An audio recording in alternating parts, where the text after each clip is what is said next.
अस्सलाम वालेकुम student lecture 1 में हमने मैट्रिसेस की डेफिनेशन को स्टडी किया जो कि एक्सरसाइज 1.1 से पहले की है। अब स्टूडेंट हम करते हैं एक्सरसाइज 1.1, बुक का पेज नंबर 4। इसके स्टूडेंट जो फर्स्ट 2 क्वेश्चंस हैं वो जस्ट फॉर एमसीक्यूज हैं, वो आप बुक पर ही कर सकते हैं, ओरली किए जा सकते हैं। क्वेश्चन नंबर 1 की स्टेटमेंट है find the order of the following matrices. तो स्टूडेंट ऑर्डर ऑफ मैट्रिसेस के बारे में हमने डेफिनेशन में इसको स्टडी किया है, इसको समझा है। वंस अगेन मैं बता दूं कि किसी मैट्रिक्स में जो रोज और कॉलम्स की तादाद होती है वो उसके ऑर्डर को स्पेसिफाइज करती हैं। यानी अगर किसी मैट्रिक्स में 2 रोज हैं, 2 हॉरिजॉन्टल लाइंस हैं एंड 3 वर्टिकल लाइंस हैं, तो आप कहेंगे इस मैट्रिक्स का जो ऑर्डर है वो है 2/3। स्टूडेंट ऑर्डर बताते हुए ये ऑर्डर फिक्स है कि आपने पहले रोज की तादाद मेंशन करनी है देन कॉलम्स की। अगर आप पहले कॉलम्स की तादाद मेंशन करेंगे तो वो गलत होगी। तो पढ़ने के लिए ये जो पढ़ेगा उसके लिए वो यही समझेगा कि फर्स्ट जो नंबर है वो रोज के लिए है और सेकंड नंबर 4 कॉलम्स के लिए, ये फिक्स है। तो स्टूडेंट क्वेश्चन नंबर 1 का जो ए मैट्रिक्स है उसमें आप देखें तो उसमें 2 रोज हैं, 2 हॉरिजॉन्टल लाइंस हैं, 2 वर्टिकल लाइंस हैं। तो आप कहेंगे ए का जो ऑर्डर है वो है 2/2। स्टूडेंट बी का ऑर्डर भी 2/2 है। अब आप जरा मैट्रिक्स सी को देखें, उसमें 1 हॉरिजॉन्टल लाइन है तो इसमें 1 रो है और 3 इसमें इसमें 2 इसमें वर्टिकल लाइंस है। तो स्टूडेंट सी का जो ऑर्डर है वो है 1/2। स्टूडेंट डी का ऑर्डर वो है 3/1, इसमें 3 हॉरिजॉन्टल लाइंस है और 1 ही इसकी वर्टिकल लाइन है। So the order of D is 3/1। Student E का ऑर्डर सिमिलरली 3/3 है, 3/2 है। एफ का ऑर्डर 1/1 है, जी का ऑर्डर 3/3 है और स्टूडेंट एच का ऑर्डर 2/3 है, क्योंकि एच में 2 रोज हैं और 3 कॉलम्स हैं। Now the question number 2 is which of the following matrices are equal. दी गई मैट्रिसेस में कौन सी मैट्रिसेस आपस में इक्वल है। तो इक्वल के लिए स्टूडेंट आपने 2 कंडीशंस चेक करनी है कि दोनों के ऑर्डर सेम हो और दोनों की कोरस्पॉन्डिंग एंट्रीज इक्वल हो। तो स्टूडेंट ए मैट्रिक्स है, ए मैट्रिक्स जो आपको दिया गया है वो ये है 3। और स्टूडेंट इसमें जो सी मैट्रिक्स आ रहा है, सी मैट्रिक्स उसकी जो एंट्रीज है वो है 5-2, 5-2। तो स्टूडेंट आप इसको यू भी लिख सकते हैं, 5-2 mean 3। Now you check please order of A, that is 1/1, and order of C, first row and first column, so its order is also 1/1। तो स्टूडेंट A और C का ऑर्डर सेम है। अब आप चेक करेंगे कोरस्पॉन्डिंग एंट्री A11, यानी ये जो एंट्री है इसका नाम है A11, first row and first column. तो स्टूडेंट इसकी भी A11 एंट्री 3 है, तो both the corresponding entries are equal. So we say A matrix is equal to matrix C। इसी तरह स्टूडेंट जो इसमें बी मैट्रिक्स है, मैट्रिक्स बी वो इक्वल है आई के। B is equal to matrix I, क्योंकि बी और आई के ऑर्डर भी सेम है और उनकी कोरस्पॉन्डिंग एंट्रीज भी सेम है। तो B is equal to I matrix. इसी तरह student E matrix, E matrix जो है वो एच के भी इक्वल है और जे के भी, यानी E H and J. Student ये तीनों मैट्रिसेस आपस में इक्वल है। सिमिलरली जो इसमें एफ मैट्रिक्स है वो जी के इक्वल है। F matrix is equal to matrix G. तो स्टूडेंट ये मैट्रिसेस हैं जो आपस में इक्वल है। Now come to the last question, important question है स्टूडेंट, लॉन्ग क्वेश्चन है। Question number 3, find the values of A, B and C which satisfied the matrix equation.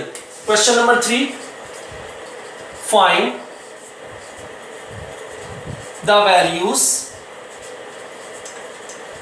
of A, B, C and D which satisfy the matrix equation the matrix equation, and the matrix equation is a plus c, a plus 2b, c minus 1, 4d minus 6 is equal 0, minus 7, 3 and 2d। जी student, statement को अच्छे से पढ़ें।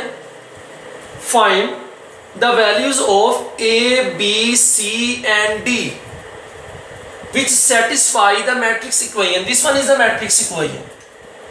तो student आपने 4 values मालूम करनी है, ए की, बी की, सी की और डी की, और वो वैल्यूज ऐसी होनी चाहिए जो इस इक्वेशन को सेटिस्फाई करें। ऐसा नहीं है कि आप ए बी सी डी की कुछ भी वैल्यूज बता दें कि ए की वैल्यू ये है, बी की ये है, सी की और डी की ये है। क्वेश्चन की स्टेटमेंट है ए बी सी डी की वो वैल्यूज आप फाइंड करें जो इसी मैट्रिक्स इक्वेशन को सेटिस्फाई कर दे। तो स्टूडेंट आंसर की तरफ आते हैं। स्टूडेंट यहां आपने डेफिनेशन यूज करनी है इक्वल मैट्रिसेस की, क्योंकि ये मैट्रिक्स इक्वेशन है, इट मींस कि इसकी कोरस्पॉन्डिंग एंट्रीज आपस में इक्वल है। ये राइट दिया गया कि आप इसकी कोरस्पॉन्डिंग एंट्रीज को आपस में इक्वल कर लें, क्योंकि ये मैट्रिक्स इक्वेशन है। इक्वेशन मैट्रिक्स इक्वेशन होने की वजह से इसकी जो कोरस्पॉन्डिंग एंट्रीज हैं वो आपस में इक्वल है। यानी a प्लस सी की जो कोरस्पॉन्डिंग एंट्री है वो है 0, so a plus T is equal to a plus C is equal to 0। Now a plus 2b, तो स्टूडेंट इसकी कोरस्पॉन्डिंग एंट्री है -7, तो a plus 2b is equal to -7। Similarly c minus 1 की corresponding entry 3 है, तो c minus 1 is equal to 3, and 4d minus 6 की corresponding entry 2d है, तो आप लिखेंगे 4d minus 6 is equal to 2d। Student इस स्टेप को कहते हैं by comparing corresponding entries. Corresponding entries को हमने कंपेयर किया because this is the matrix equation. तो स्टूडेंट आपने कोरस्पॉन्डिंग एंट्रीज आपस में इक्वल करनी। आपके पास 4 इक्वेशंस आ गई। This one is the equation 1, equation 2, equation 3 and this one is the equation 4। तो student from equation 3 you can find the value of c। Student math का एक रूल है कि एक इक्वेशन से वैल्यू फाइंड करने के लिए उसमें अननोन की वैल्यू भी एक ही होनी चाहिए। आप देखें कि इक्वेशन 1 में 2 अननोन वैल्यूज हैं, एक a की और दूसरी c की। तो स्टूडेंट 2 अननोन होने की वजह से इक्वेशन 1 में से कोई भी वैल्यू फाइंड नहीं की जा सकती, ना a की फाइंड की जा सकती है और ना ही c की वैल्यू फाइंड की जा सकती है। इसी तरह इक्वेशन 2 में भी 2 अननोन वैल्यूज हैं, एक a की वैल्यू और दूसरी b की वैल्यू। तो स्टूडेंट आप इस इक्वेशन से भी कोई एक वैल्यू ना a फाइंड कर सकते हैं और ना ही आप b फाइंड कर सकते हैं। लेकिन अगर आप इक्वेशन 3 की बात करें तो इसमें एक ही अननोन वैल्यू है, डेट इज c। तो स्टूडेंट आप इक्वेशन 3 से स्टार्ट करेंगे। आप लिखेंगे from equation 3 c minus 1 is equal to 3। ये स्टूडेंट -1 लेफ्ट साइड से जब राइट साइड पे शिफ्ट होगा तो +1 में कन्वर्ट हो जाएगा, तो आएगा c is equal to 3 + 1, so c is equal to 4। तो स्टूडेंट आपने c की वैल्यू फाइंड कर ली, डेट इज 4। अब स्टूडेंट आप इक्वेशन 4 से, इक्वेशन 4 में भी एक ही अननोन है, डेट इज d। तो फ्रॉम इक्वेशन 4 से, तो स्टूडेंट 4d, ये +2d राइट साइड से जब लेफ्ट साइड पर आएगा तो माइनस हो जाएगा, -2d इज इक्वल, और स्टूडेंट ये -6 राइट पर जाकर +6। Now come to the next step. 4d में से -2d करेंगे तो आएगा 2d, so 2d is equal to 6। Student 2d से मल्टीप्लाई हो रहा है, इस तरफ आकर डिवाइड, तो d is equal to 6/2। Cancellation हो रही है, 2 1 दा 2, 2 3 दा 6, सो d इज इक्वल टू 3। तो स्टूडेंट 2 वैल्यूज आपने फाइंड कर ली, एक c की और दूसरी d की।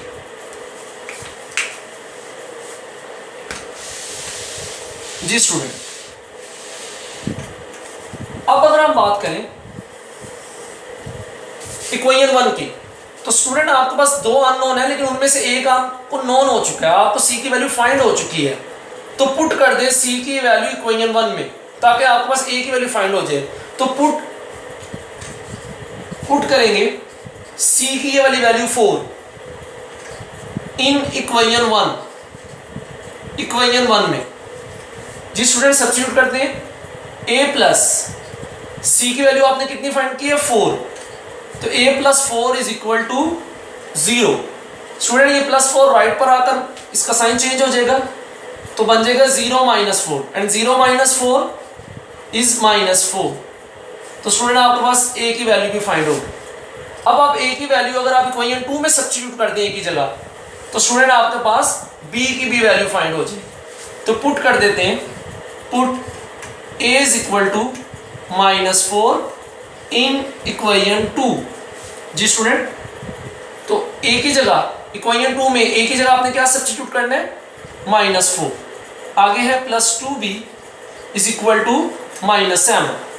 तो स्टूडेंट ये -4 राइट पर आकर +4 -7 +4 and student 2b is equal -7 + 4 -3 and b is equal to -3/2।